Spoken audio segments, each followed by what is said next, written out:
নমস্কাৰ এই আকাশবাণী গুৱাহাটী ডিব্ৰুগড় সন্ধিয়া 6 বজাৰ বাতৰি পঢ়িছো প্ৰজন্ম চহৰীয়াই দেশৰ 7খন ৰাজ্য আৰু এটা কেন্দ্ৰীয় শাসিত অঞ্চলৰ 58টা সংসদীয় সমষ্টিত কাইলৈ হ'বলগীয়া লোকসভা নিৰ্বাচনৰ 6ষ্ঠ পৰ্যায়ৰ ভোটগ্ৰহণৰ বাবে সকলো প্ৰস্তুতি সম্পূৰ্ণ কৰি তোলা হৈছে এই পৰ্যায়ত কাইলৈ পুৱা 7 বজাৰ পৰা সন্ধিয়া 6 বজালৈ ভোটগ্ৰহণ অনুষ্ঠিত হ'ব সমষ্টিসমূহৰ ভিতৰত বিহাৰৰ 8টা হাৰিয়ানাৰ 10টা জম্মু কাশ্মীৰৰ এটা ঝাৰখণ্ডৰ 4টা দিল্লীৰ 7টা ওড়িশাৰ 6টা উত্তৰ প্ৰদেশৰ 14টা আৰু পশ্চিম বংগৰ 8টা সমষ্টি আছে এই সমষ্টিকেইটাৰ বাবে মুঠ 889 গৰাকী প্ৰাৰ্থীয়ে প্ৰতিদ্বন্দ্বিতা আগবঢ়াইছে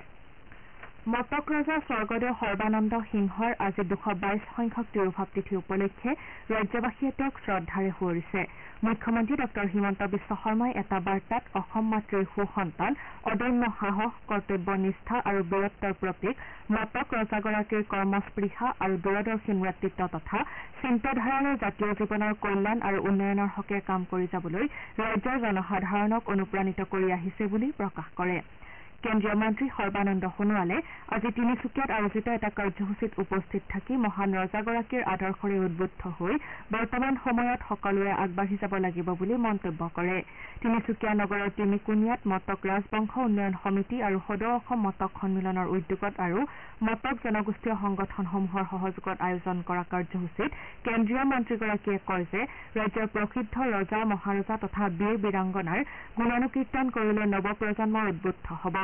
তেওঁ ৰাজ্যখনৰ জনগোষ্ঠীসমূহৰ উন্নয়নৰ দ্বাৰাহে অসমৰ সৰ্বাংগীন উন্নয়ন সম্ভৱ বুলি প্ৰকাশ কৰি এই ক্ষেত্ৰত জনগোষ্ঠীসমূহে বিজ্ঞানসন্মত দৃষ্টিভংগীৰে আগবাঢ়ি যাব লাগিব বুলি অৱগত কৰে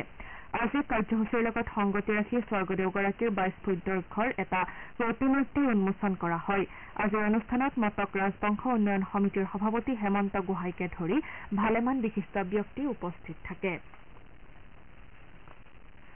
চৰাইদেউ জিলাৰ মথুৰাপুৰ ৰাঙলী চুক তিনিআলিত আজি থলুৱাভাৱে উৎপাদিত সামগ্ৰীৰ এখন গ্ৰাম্য সাপ্তাহিক বজাৰ মুকলি কৰা হয় সোণাৰীৰ বিধায়ক ধৰ্মেশ্বৰ কোঁৱৰে এই বজাৰখন আনুষ্ঠানিকভাৱে মুকলি কৰি এনেধৰণৰ বজাৰে গ্ৰাম্য অৰ্থনীতি আৰু কৰ্মসংস্কৃতিৰ ক্ষেত্ৰত বিশেষ অৰিহণা গ্ৰহণ কৰিব বুলি মন্তব্য কৰে ইয়াৰ উপৰি স্থানীয় খেতিয়কসকলে নিজৰ উৎপাদিত কৃষিজাত সামগ্ৰী বজাৰত বিক্ৰী কৰি স্বাৱলম্বী হোৱাৰ লগতে এই ক্ষেত্ৰত নতুন প্ৰজন্মক উদ্বুদ্ধ কৰিব বুলিও আশা প্ৰকাশ কৰে ৰাজ্যৰ বিভিন্ন সত্ৰ নামঘৰত আজি মহাপুৰুষ শ্ৰী শ্ৰী মাধৱদেৱৰ 535 সংখ্যক আৱিৰ্ভাৱ তিথি উপলক্ষে বিভিন্ন কাৰ্যসূচী পালন কৰা হয় মাধৱদেৱৰ আৱিৰ্ভাৱ তিথিৰ সৈতে সংগতি ৰাখি অসম একশৰণ ভাগৱতী সমাজে আজিৰে পৰা মৰিগাঁৱৰ বৰদল পালনাম থানত বিভিন্ন কাৰ্যসূচীৰ আয়োজন কৰিছে ঐতিহ্যমণ্ডিত থানখনত আজি পুৱা মাংগলিক পৰম্পৰাৰে গুৰু আসন প্ৰতিষ্ঠা কৰা হয় একশৰণ ভাগৱতী সমাজৰ আচাৰ্য দেহেশ্বৰ বৰাই নৱনিৰ্মিত মণিকূটত আনুষ্ঠানিকভাৱে সিংহাসন প্ৰতিষ্ঠা কৰাৰ পাছত বৰদল গাঁৱৰ গায়ন বায়নৰ খোল প্ৰসংগ অনুষ্ঠিত হয় কাইলৈ গুণমালা ধৰ্মালোচনী সভাৰ লগতে 200গৰাকী যুৱক যুৱতীক শৰণ ভজনৰ দিহা কৰা হৈছে ইফালে মহাপুৰুষ মাধৱদেৱ স্থাপিত বৰপেটাৰ সুন্দৰদিয়া সত্ৰত কালিৰে পৰা তিনিদিনীয়া কাৰ্যসূচীৰে মহাপুৰুষজনাৰ আৱিৰ্ভাৱ মহোৎসৱ পালন কৰা হৈছে বাৰাদি সত্ৰতো বিস্তৃত কাৰ্যসূচীৰে মাধৱদেৱৰ আৱিৰ্ভাৱ মহোৎসৱৰ পালন কৰা হৈছে মহাপুৰুষজনাৰ দ্বাৰা স্থাপিত বৰপেটা সত্ৰতো আজি মহাপুৰুষজনাৰ আৱিৰ্ভাৱ মহোৎসৱ পালন কৰা হয় এই উপলক্ষে ভকত আইমাতৃয়ে পুৱা নৃত্য প্ৰসংগৰ লগতে অতিৰিক্ত প্ৰসংগত অংশগ্ৰহণ কৰে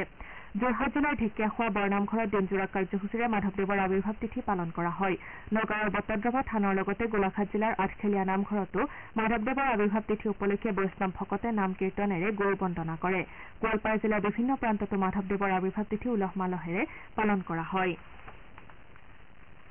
গোলাঘাট জিলাৰ আৰক্ষী নিবাসৰ খেলপথাৰত আজি প্ৰায় 1,33,000 টকা মূল্যৰ মাদক দ্ৰব্য তথা নিচাযুক্ত সামগ্ৰী দহন কৰা হয় এই কাৰ্যসূচীত উপস্থিত থাকি গোলাঘাট জিলাৰ আৰক্ষী অধীক্ষক ৰাজেন সিঙে কয় যে চলিত বৰ্ষৰ 1 জানুৱাৰীৰ পৰা এই পৰ্যন্ত জিলাখনত 14টা মাদক দ্ৰব্য সম্পৰ্কীয় গোচৰ ৰুজু হোৱাৰ লগতে 28গৰাকী মাদক দ্ৰব্য ব্যৱসায়ীৰ পৰা 25 কোটি টকাৰ নিচাযুক্ত সামগ্ৰী আৰু 30খন বাহন জব্দ কৰা হৈছে সন্ধিয়া 6 বজাৰ বাতৰি ইমানতে শেষ হ'ল নমস্কাৰ